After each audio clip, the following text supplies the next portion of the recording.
Bismillahirrohmanirrohim. Assalamualaikum warahmatullahi wabarakatuh. Hari ini kita akan belajar tentang perbedaan, kesetaraan, dan harmoni sosial.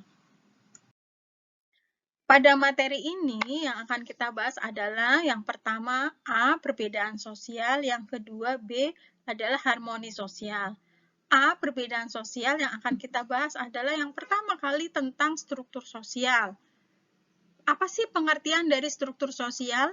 Pekan lalu, kemarin, kita sudah mempelajari tentang pengertian struktur sosial. Oke, kita bahas sedikit. Struktur sosial menurut Suryono Sukamto adalah hubungan timbal balik antara posisi dan peran sosial. Posisi sosial ini adalah disebut status sosial, dan peran sosial adalah kewajiban yang ditimbulkan oleh status sosial. Contoh, saya Bu Yayu seorang guru, itu adalah posisi atau status sosial di dalam masyarakat. Peranan saya adalah memberikan pelajaran kepada siswa-siswa. Ini struktur sosial menurut Suryono Sukamto. Yang berikutnya, menurut Josh C. Human, mengatakan bahwa struktur sosial adalah perilaku elementer dalam kehidupan. Ya, dari beberapa pengertian struktur sosial menurut tokoh-tokoh yang tadi, kesimpulannya adalah struktur sosial adalah keseluruhan jalinan antara unsur-unsur sosial yang pokok, yaitu kaidah-kaidah sosial. Kaidah-kaidah sosial ini di dalam masyarakat atau di dalam bahasa sosiologi disebut nilai-nilai dan norma-norma sosial yang dianut oleh kelompok sosial tertentu. Kemudian unsur sosial yang pokok yang harus ada di dalam struktur sosial adalah lembaga-lembaga sosial. Unsur yang ketiga adalah kelompok-kelompok sosial, dan yang terakhir adalah lapisan-lapisan sosial. Ya, kemudian kita cermati gambar di samping ini ada tentang struktur sosial. Di dalam struktur sosial itu ada hubungan timbal balik antara status sosial dan peranan sosial.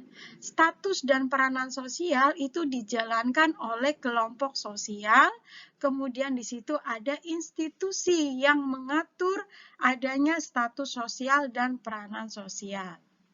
Oke? Paham ya tentang pengertian struktur sosial? Ciri struktur sosial yang pertama, mengacu pada hubungan-hubungan sosial yang pokok yang tadi, adanya status sosial, ada peranan sosial, ada kelompok sosial, dan ada institusi. Yang kedua, ciri yang kedua adalah mengacu semua hubungan sosial antar individu pada saat tertentu. Ciri yang ketiga, struktur sosial merupakan realitas yang bersifat statis dan memiliki kerangka yang membentuk suatu tatanan. Yang terakhir, bahwa struktur sosial merupakan tahapan perubahan dan perkembangan suatu masyarakat. Selanjutnya, kita akan membahas tentang fungsi struktur sosial. Apa itu fungsi struktur sosial yang ada di dalam masyarakat? Fungsinya adalah sebagai pengawas sosial dan sebagai dasar penanaman disiplin sosial. Kemudian kita akan bahas tentang bentuk struktur sosial. Dari gambar terlihat ada kelompok A, ada kelompok B. Kemudian ada irisannya antara 1 dan 2. Bentuk struktur sosial ini disebut interseksi social structure. Ditandai dengan adanya penyilangan keanggotaan. Contoh, kelompok A itu berasal dari suku Batak yang beragama Muslim. Kelompok B berasal dari Jawa yang beragama Muslim. Jadi, interseksi antara kelompok A dan kelompok B pada agamanya. Bentuk struktur sosial yang kedua menurut Peter M. Blow adalah konsolidasi. Jadi, ada kelompok A yaitu dari suku Jawa, kemudian status sosialnya sebagai PNS. Kelompok yang kedua adalah dari Bali dengan status sosialnya sebagai pedagang. Jadi, antara kelompok A dan kelompok B itu tidak ada irisannya, tidak ada interseksi. Jadi disebut konsolidasi. Apa itu konsolidasi? Ditandai dengan adanya tumpang tindih parameter yang mengakibatkan penguatan identitas. Paham ya anak-anak? Selanjutnya kita akan belajar tentang diferensiasi sosial. Apa itu diferensiasi sosial? Ya, diferensiasi sosial adalah penggolongan atau pengelompokan masyarakat secara horizontal atau sederajat. Contoh, ada profesi, jenis kelamin, agama, dan ras. Oke, selanjutnya tentang diferensiasi sosial, bahwa di dalam masyarakat plural, masyarakat majemuk, itu diferensiasi sosial dibagi menjadi 3 macam. Yang pertama adalah berdasarkan ciri sosial. Ciri sosial ini disebut diferensiasi timbul karena adanya perbedaan pekerjaan. Kemudian berdasarkan ciri budaya, berhubungan dengan pandangan hidup masyarakat yang menyangkut nilai-nilai yang dianutnya. Kemudian yang terakhir adalah berdasarkan ciri fisik. Diferensiasi timbul karena adanya perbedaan ciri fisik tertentu. Ya, kemudian kita belajar tentang bentuk diferensiasi sosial. Bentuk diferensiasi sosial yang pertama adalah penggolongan berdasarkan ras. Bagaimana sih penggolongan berdasarkan ras? Masyarakat dibagi menjadi kelompok manusia yang memiliki ciri fisik bawaan yang sama.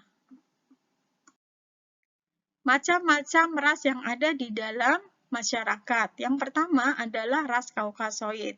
Ya, kalian bisa lihat ras Kaukasoid adalah golongan-golongan manusia yang ada di Eropa.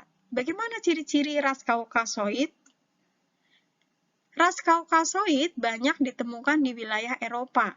Ciri-ciri ras Kaukasoid yang pertama adalah hidung mancung, kulit putih, rambut pirang, sampai coklat kepirang kehitaman, kemudian kelopak mata lurus.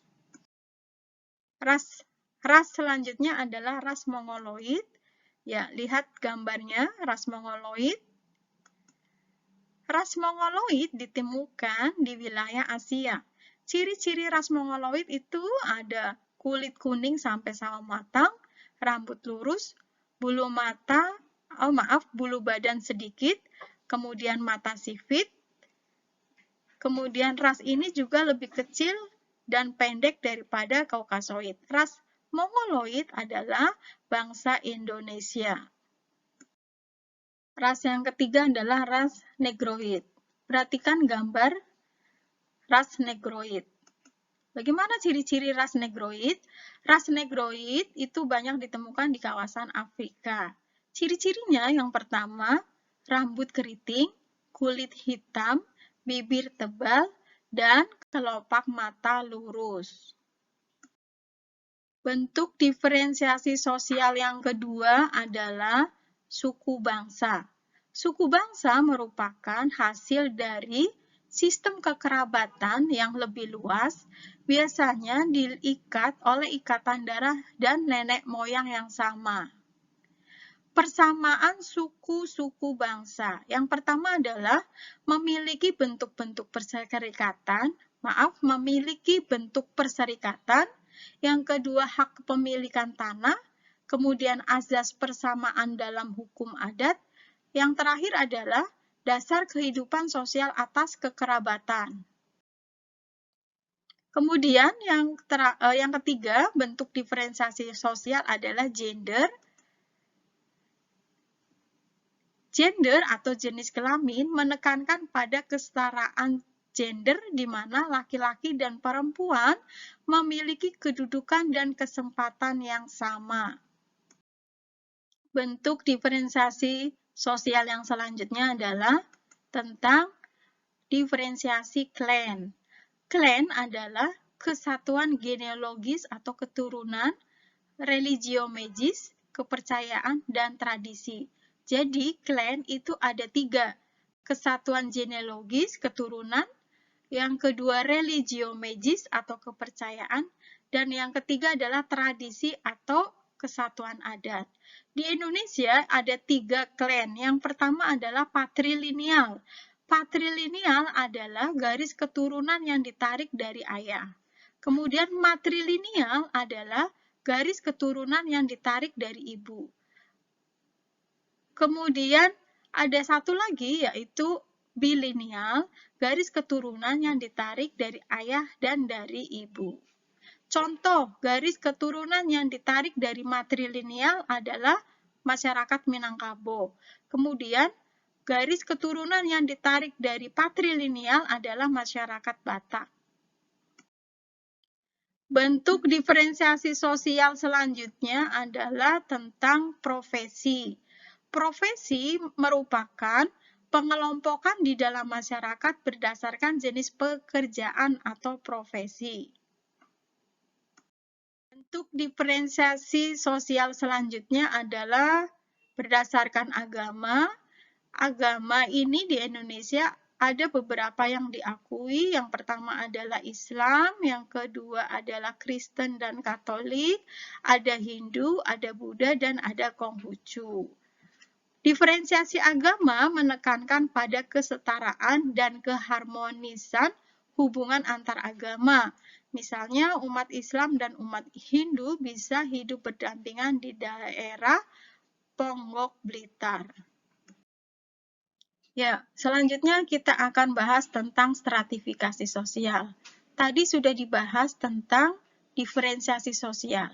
Jadi, di dalam masyarakat, perbedaan sosial itu menurut sosiologi ada diferensiasi sosial dan ada stratifikasi sosial. Diferensiasi sosial tadi sudah dibahas, selanjutnya kita membahas tentang stratifikasi sosial.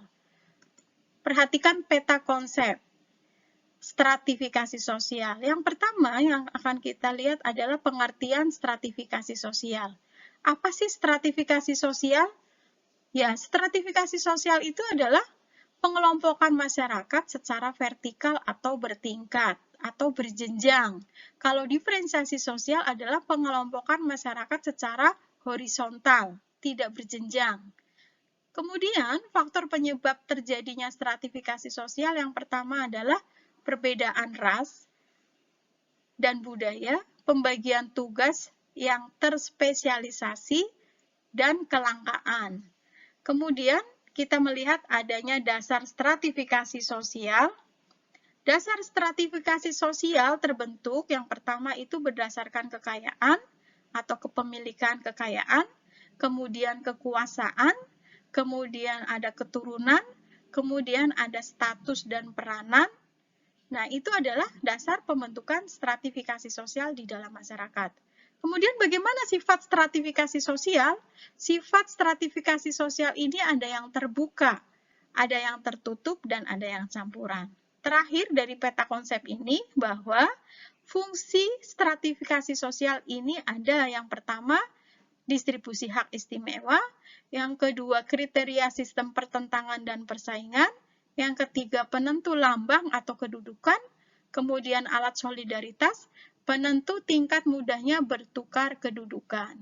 Paham ya? Jadi dari peta konsep ini kita sudah mendapatkan pengertian stratifikasi sosial, kemudian mendapatkan faktor penyebab terjadinya stratifikasi sosial, kemudian dasar pembentukan stratifikasi sosial, sifat stratifikasi sosial, dan fungsi stratifikasi sosial di dalam masyarakat.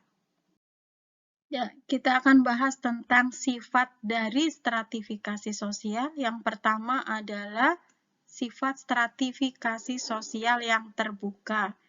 Ciri-cirinya yang pertama adalah mobilitas sosial tinggi di dalam masyarakat.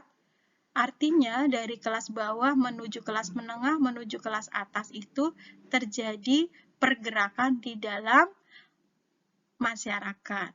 Pergerakan itu tidak hanya dalam satu sel, tapi melewati sel-sel batas antara kelas bawah, kelas menengah, dan kelas atas.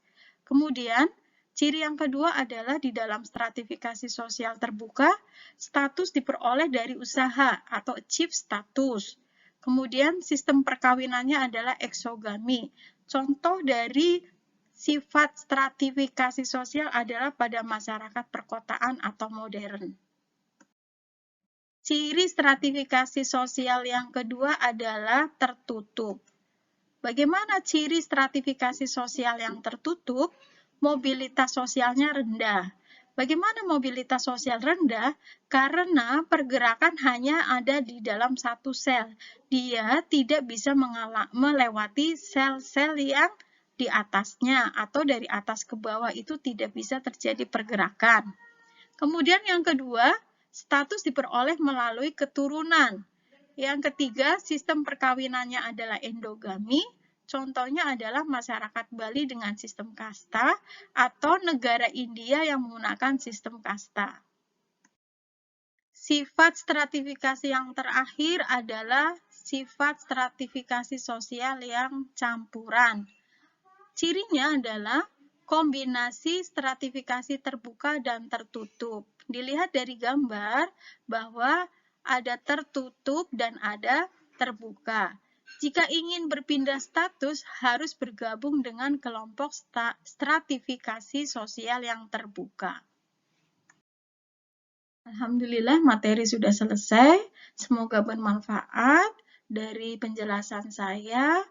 Terima kasih, selamat pagi. Assalamualaikum warahmatullahi wabarakatuh.